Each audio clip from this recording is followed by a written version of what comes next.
नेपाल की सरकार ने सोशल मीडिया पर बैन क्या लगाया, प्रधानमंत्री केपी ओली का पद ही चला गया। सोशल मीडिया पर बैन को लेकर देश में 2 दिनों से जेएनजी के प्रदर्शन ने केपी ओली को पद छोड़ने के लिए मजबूर कर दिया।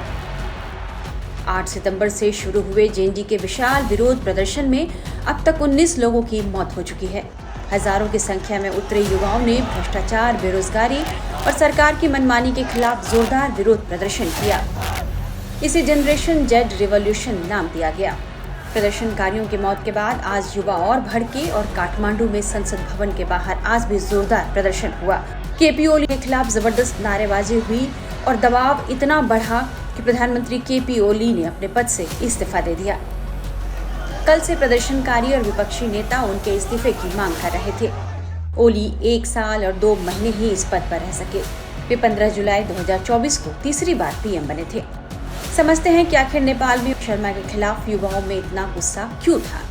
दरअसल नेपाल में बढ़ते भ्रष्टाचार ने युवाओं को विचलित कर रखा था। 2025 में ओली सरकार पर भ्रष्टाचार के कई बड़े आरोप लगे, जैसे राजकुमार गुप्ता रिश्वत कांड, माधव कुमार नेपाल लैंड घोटाला, Nepal telecom billing scandal, visit visa extortion, Pokhara international airport घोटाला, Giribandhu tea estate land ordinance विवाद। इन सब विवादों ने युवाओं को गुस्से में भर दिया था। भ्रष्टाचार के इन हालिया मामलों में ओली सरकार सवालों के घेरे में आ गई तो युवाओं ने इस घोटालों और विवादों को लेकर सोशल मीडिया पर लगातार आवाज उठानी शुरू की। इस बीच सरकार ने रजिस्ट्रेशन नहीं कराने की दलील देकर 3 सितंबर को 26 सोशल मीडिया प्लेटफॉर्म्स को बैन कर दिया। युवाओं को लगा कि यह बैन सोशल मीडिया पर नियमों को मानने की वजह से नहीं, बल्कि युवाओं की आवाज को दबाने के लिए किया गया है। सोशल मीडिया पर बैन ने युवाओं के गुस्से को भड़काने का काम किया और वे 8 सितंबर से प्रदर्शन पर उतर आए।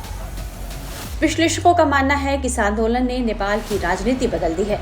ओली सरकार की अस्थिरता और भ्रष्टाचार ने जनता का विश्वास खो दिया और यही वजह रही कि इस आंदोलन ने उनकी कुर्सी भी छीन ली।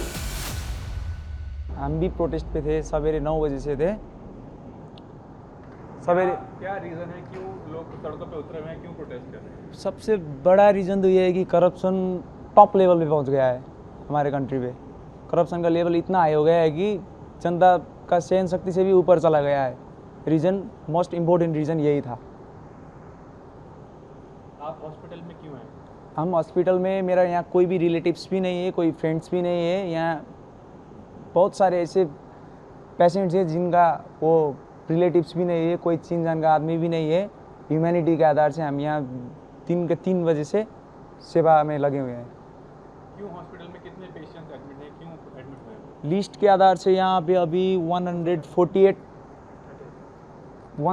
पेशेंट्स हैं। उनमें से लगभग 4 लोग डेड हो गए हैं। ऑलमोस्ट टोटल मिला के मोर देन 500 लोग। कौन है ये पेशेंट्स?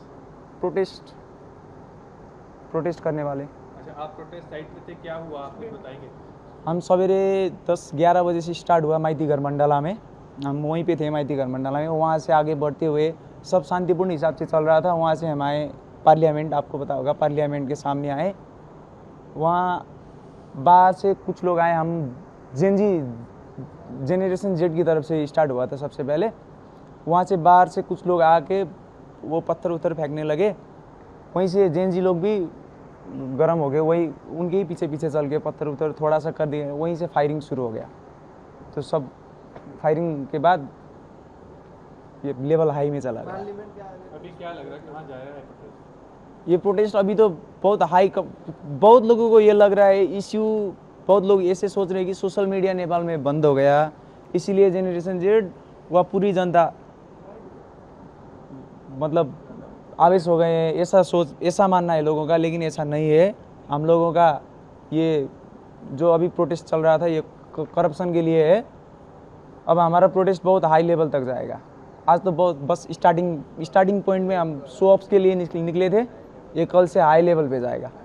क्या हो रहा है, प्रोग्राम क्यों हो रहा है? ये करप्शन के अगेंस्ट के लिए हो रहा है। तो ये जो करप्शन हो रहा है बहुत ज़्यादा ये कंट्रीज़ में, तो इसी के खिलाफ हैं हम। तो एक बड़ा वाला जो नेता बोलते हैं हम, उनका लाइफस्टाइल और हमारा लाइफस्टाइल देखो तो आसमान ज़मीन का फ़र्क है। दोनों में। तो हम चाहते हैं कि ये सब नहीं होना चाहिए, ये इक्वल होना चाहिए। हमारे जेब से पैसा जा रहा है, हम टैक्स पे कर रहे हैं और वो लोग मौज मस्ती कर रहे हैं, ये सब कर रहे हैं, है ना। तो हमारा पैसा सही जगह पे जहाँ पे लगना चाहिए वो सब नहीं हो रहा है, तो वही हमारा डिमांड है, तो उसी के लिए हम ये सब कर रहे हैं। कल क्या कुछ रहने वाला है, क्या आपका तैयारी रहेगा? अब आगे का तैयारी, आज का जो तैयारी था वो इतना बड़ा भी ये सब सोच के नहीं था, ये सब आउट ऑफ कंट्रोल हो गया।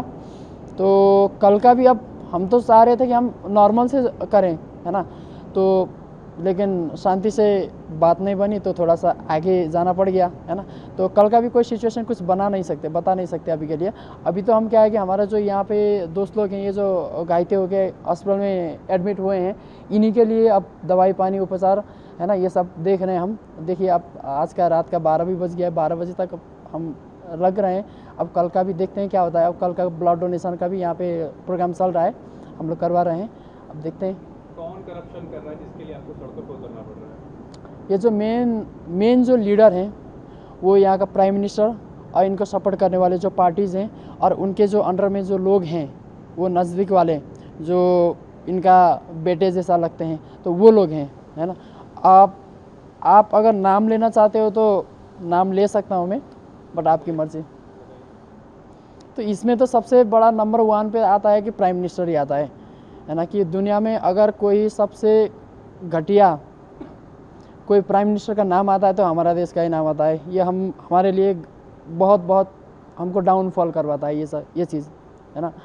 तो ये केपी ओली जो है, लोग स्कूल में पढ़ने वाले छोटे छोटे बच्चे लोग आ रहे हैं वहाँ पे आगे बैठ के सिर्फ उनका डिमांड यही है कि भ्रष्टाचार मत करो, है ना। बस इसके लिए गोली चला दे रहे हैं, उनको लिए मार दे रहे हैं उनको। चलो ठीक है कि ये घुटनों के नीचे मारो तब तक ठीक है, लोगों को यहाँ पे मार रहे हैं, यहाँ पे मार रहे हैं, यहाँ पे मार रहे हैं, है ना। ये कैसा सिस्टम है ना, ये कैसा दमनकारी सिस्टम है।